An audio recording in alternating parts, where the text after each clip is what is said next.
On a fall evening in 1963, Ralph Heath walked into the Chimney Pond cabin after a strenuous day of trail work. He was surprised to see a woman, Helen Maurer, waiting in the cabin. What happened next would jumpstart the modern search and rescue system, as well as vastly improve Baxter State Park safety.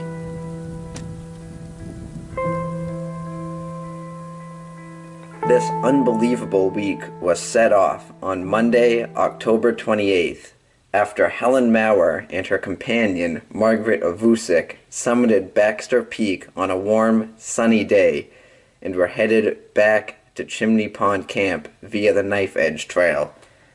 Ovusik opted to bushwhack to Chimney Pond to save time. Maurer did not like the idea, but Ovusik would not change her mind. The two separated. Ovusik started her whack while Maurer continued down the trail. Maurer reached Chimney Pond, but there was no sign of Ovusik, who should have arrived first. Maurer walked toward the head wall and called out her name loudly. Ovusik responded by saying she was not hurt. Less than a mile separates Chimney Pond and the Knife Edge, but the terrain is extreme. She was stuck where she was and could not move in the dark by herself. Maurer headed to the Chimney Pond Ranger cabin and waited. Eventually, Ralph Heath walked in. Maurer then told Heath of her stranded companion. After Maurer finished telling Heath what happened, him and Maurer went outside the cabin. Heath began climbing the mountain and yelling out to Ovusik through the wind. Heath told Ovusik to stay put, and Ovusik responded. Heath decided it would be best to attempt rescue in the light. It was now 8:30 p.m. Heath, now back in the cabin, radioed park supervisor Helen Taylor to notify them of a stranded hiker. They told Heath to rest before a rescue attempt. Heath could not relax, and Maurer was growing very upset. Heath changed his mind and decided to attempt a rescue that night. At 11 p.m., Heath began to ascend the Dudley Trail alone, with some supplies. He located Ovusik, but could not reach her without more rope and people. Ovusik told Heath she was distressed. Heath told her to remain put while he tried to get more help. Snow was falling when Heath returned to Chimney Pond at 4 a.m. Heath notified Taylor, and he dispatched Maine Forest Service and a pair of rangers. Just after 6 a.m., the snow turned to an icy rain and the wind increased. Heath decided to climb the ravine from Chimney Pond. He planned to stabilize Ovusik and rescue her if he could, or wait for backup if he could not. The problem was Heath was already extremely fatigued after a long day of trail work and previous attempts to reach Ovusik, accompanied by a completely sleepless night. As Heath began, Maurer heard over the radio that Ranger Sergeant was on his way. Maurer told Heath, and then he continued with his plan. Heath managed to reach Ovusik just as Hurricane Ginny slammed the mountain. The two hunkered down. Just after 11 a.m., Game Warden Elmer Knowlton arrived to assist Sergeant, who was already heading up the saddle trail in the storm. Sergeant's clothes froze and cracked in the heavy snow.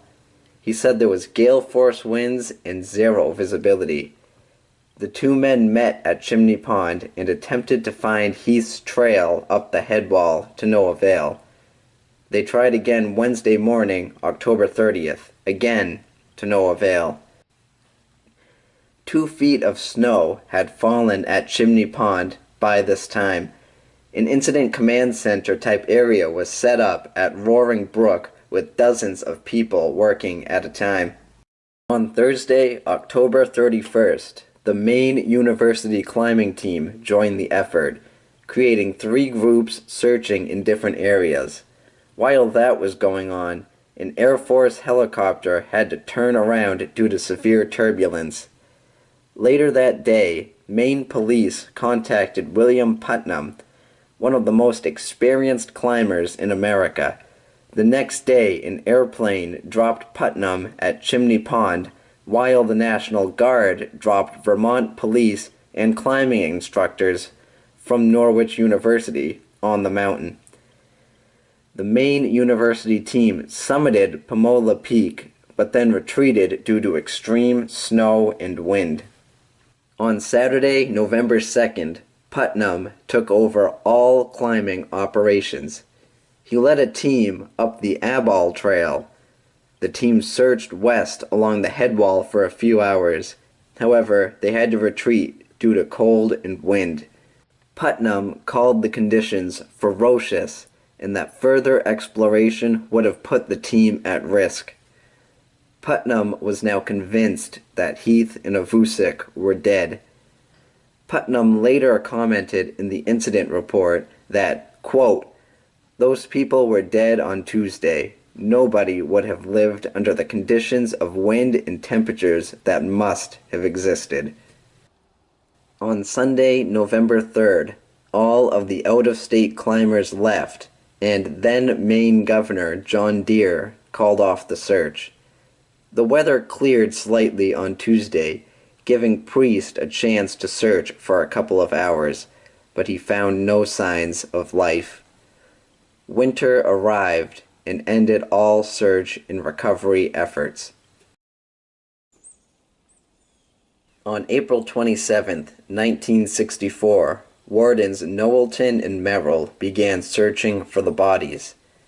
They found a rope heading up the headwall, and a search team was called in and arrived at Chimney Pond the next day. At the end of the rope, the searchers found a body encased in ice. After 3 days of unsuccessfully trying to get the ice off, 35 pounds of chemical salts were brought up the mountain to melt the ice. After doing so, they were able to confirm the identity of Margaret Avusic. An autopsy revealed she could not have survived her injuries for more than a few hours. She had a split artery and died of severe blood loss. On May 15th, searchers discovered Heath's body about 400 feet above Avusic's. He was wearing light clothes from his day of trail work. He had no injuries. The doctor said he simply sat down and gone to sleep. Heath's tombstone reads that he gave his life to save that of another. Helen Maurer died in 2004 and was buried in the same plot as Margaret Avusic. Avusic and Maurer were prepared, dressed well, and fully capable of their planned route. Maurer acted hastily and sought out help as soon as there was a chance Avusic was in trouble. Heath acted fast. As a result, he was extremely underprepared for a rescue. He was tired from hard trail work and was also sleep-deprived. On top of Heath's already vulnerable situation, a hurricane came along and hit the mountain. The rescue teams had no idea a hurricane was approaching, nor did Heath. While there was a designated team for search and rescue, there were no organized volunteer search and rescue teams like there are now. However, this incident may have given birth to that idea, as the university climbing teams were eager to pitch in to help find Avusic and Heath. Putnam suggested changes to search and rescue, such as placing caches of emergency supplies throughout Baxter State Park. He also emphasized identifying a search coordinator and keeping a log of all events. These things are now a vital part of search and rescue. The park also took immediate measures to improve their search and rescue teams. As tragic as this event was, it led to vast improvements in search and rescue, as well as park safety.